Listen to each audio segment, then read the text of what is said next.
Hello everyone. Doing is getting my poles ready for catfishing in the sloughs tomorrow. Thought I'd share with you on how to properly prepare your pole for a successful catfish session. And what I'm going to do is start by first getting my line through the eyes.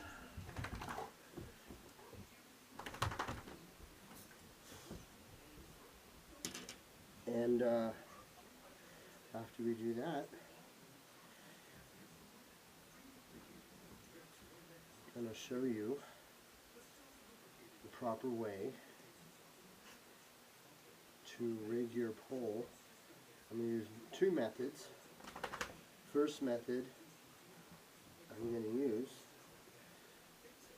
is called a slide method. And what the slide method is, it utilizes a shot weight at the end of your line where the line meets the hook. What? It's going to keep your bait towards the bottom of the water where you need it. I'm using here is a number 6 bait hook. No. It's ideal for keeping your bait on the hook by using spider wire, magic thread. And what that does is once you wrap your bait around the hook, you're going to use the magic thread to keep your bait on the hook. So turn sideways so the other camera can get your tail. That way, when you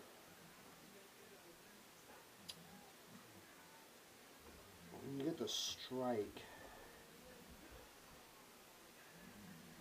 your line is going to stay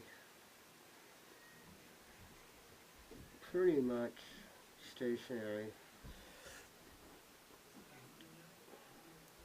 So I got the hook here set, and I'm now going to put a 1/4 of an ounce shot weight on here.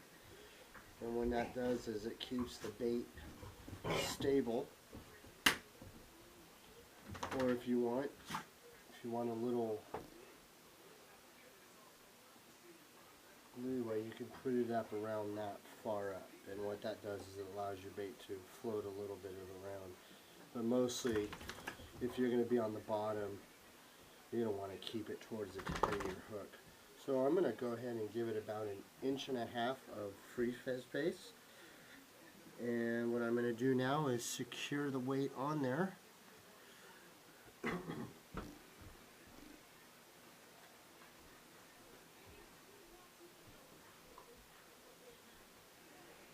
By crimping it on there with the pair of pliers. You always want to use a pair of pliers. Get yourself a good pair of pliers.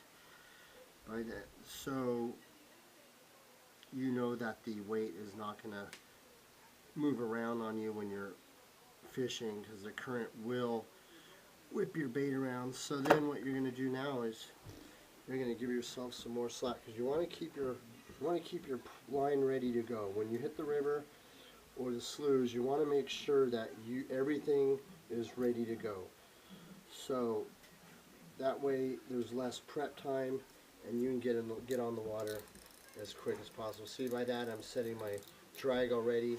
With catfish, you really don't want a lot of loose drag, because immediately when the catfish does attack your bait, he's going to go straight for the bottom with your bait, and you're not going to want to give him any slack to fight you.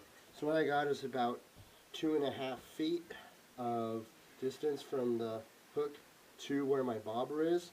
I can adjust that based on the depth of the slough itself. Depending where I'm at, it could be deep, it could be shallow. So that's what I'm going to do with that one. Okay. The next pull I'm going to rig up is going to be a bottom rig. And what that is Stop. I'm going to rig my pole with a cannonball weight. That knife almost went in boy's balls. Cannonball weight is going to keep my bait on. It's going to stabilize my line, and it's also going to keep my bait in a general area for the catfish to strike. So I'm going to need a big barrel swivel. You weren't paying no attention to this camera anyway. And after you use a barrel swivel, I'm going to tie 2 lines off from the swivel for your bait. So what I'm going to do here,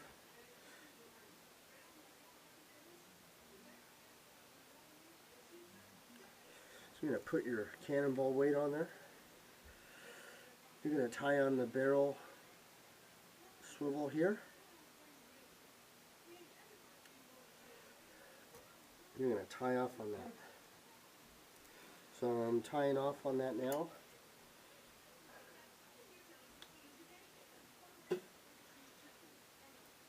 Once you finish tying that off, what you're going to do is tie an additional line. Now, with traditional Carolina rigs, the rule of thumb is shoulder to hip.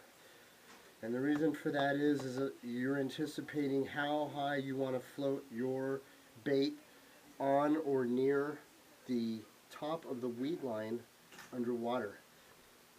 If you don't give yourself good distance, your bait's just going to sit on the bottom, and if it's real weedy or bushy, the fish are not going to want to strike.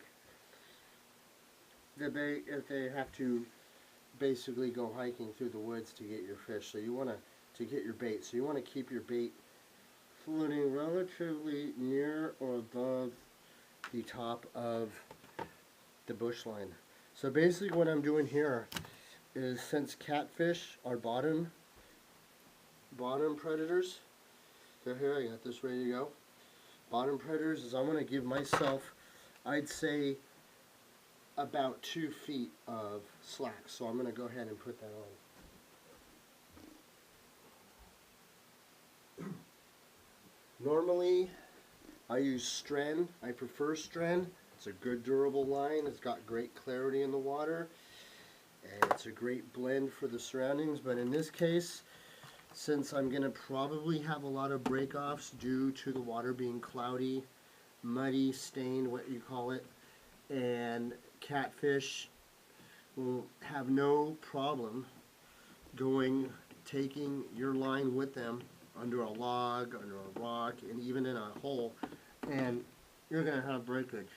So what I'm doing is I'm using some P-line, which I guess is a good line. I prefer Strand, but hey, I got it here, so I'm going to use it. So I'm going to tie off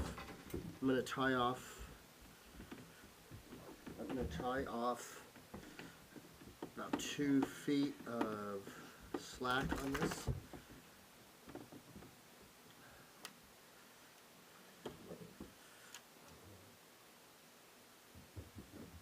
Okay, so we got 2 feet of slack.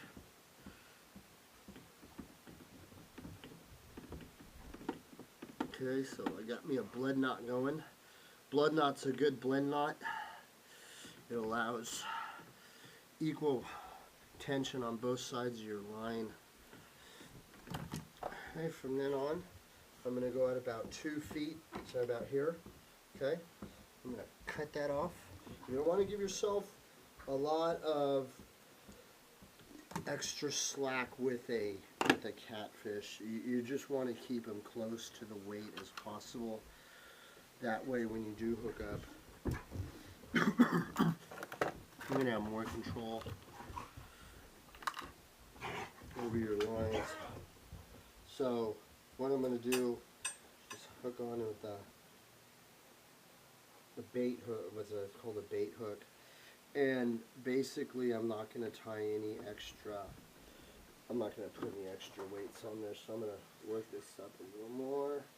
Okay, so we got our bait hook, we got the line. Basically A good angler always prepares before he throws his line out. There's no sense in going to your location and spending 20 minutes trying to rig up when you know the bite is probably very good.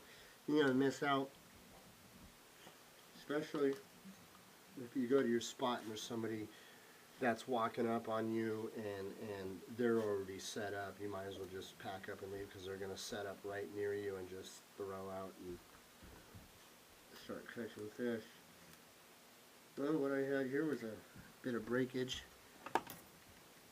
so I gotta go ahead and re-rig on, which kind of sucks because I used a good portion of my slack already, but what I'm anticipating is that the current will keep my bait off the bottom, being compensated by the cannonball weight.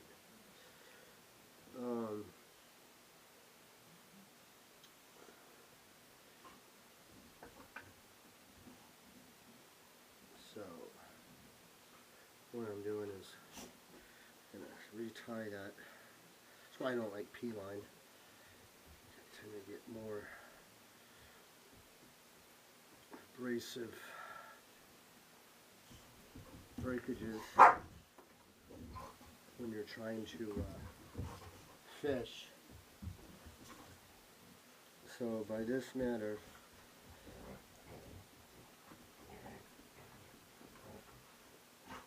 and I can always retie. I always use 2 poles, so while one's out there, I can always